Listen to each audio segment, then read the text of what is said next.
Voter പട്ടിക ക്രമക്കേട് ആരോപണത്തിൽ രാഹുൽ ഗാന്ധിക്ക് കർണാടക തെരഞ്ഞെടുപ്പ് കമ്മീഷന്റെ നോട്ടീസ്. ഉന്നയിച്ച ആരോപണങ്ങൾക്ക് തെളിവ് ഹാജരാക്കാൻ കമ്മീഷൻ ആവശ്യപ്പെട്ടു. രാഹുലിന്റെ ആരോപണങ്ങൾക്ക് മൂർച്ച കൂട്ടാൻ സമൂഹ മാധ്യമ പ്രചാരണത്തിനും കോൺഗ്രസ് തുടക്കം കുറിച്ചു.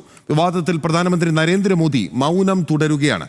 കർണാടകത്തിലെ പൊതുപരിപാടികളിൽ ഓപ്പറേഷൻ സിന്ദൂറിനെ കുറിച്ചാണ് പ്രധാനമന്ത്രി ഇന്ന് വാചാലനായത്.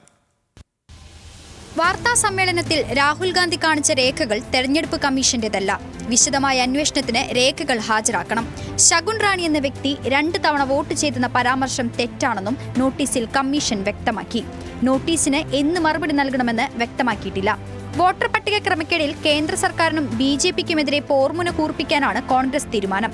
പ്രചാരണത്തിന് ദേശീയ പിന്തുണ നേടിയെടുക്കാനാണ് നീക്കം. സമൂഹ മാധ്യമ പ്രചാരണത്തിന് കോൺഗ്രസ് തുടക്കം കുറിച്ചു. ഇതിനായി പ്രത്യേക വെബ്സൈറ്റും തുറന്നു. വോട്ട് ചോരി .in എന്ന വെബ്സൈറ്റിൽ ക്രമക്കേടുമായി ബന്ധപ്പെട്ട വിവരങ്ങൾ ജനങ്ങൾക്ക് പങ്കുവയ്ക്കാം.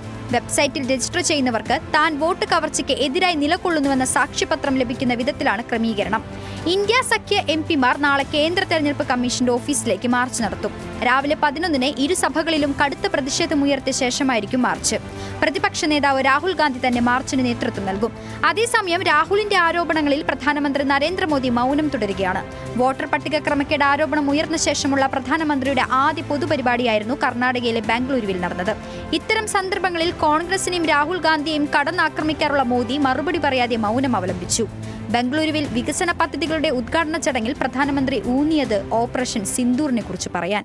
आतंकवादियों के बचाव में उतरे पाकिस्तान को कुछ ही घंटों में घुटनों पर लाने की हमारी क्षमता पूरी दुनिया ने नए भारत के इस स्वरूप के दर्शन किए हैं.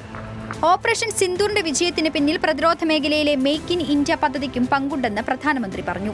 News desk, news Malayalam.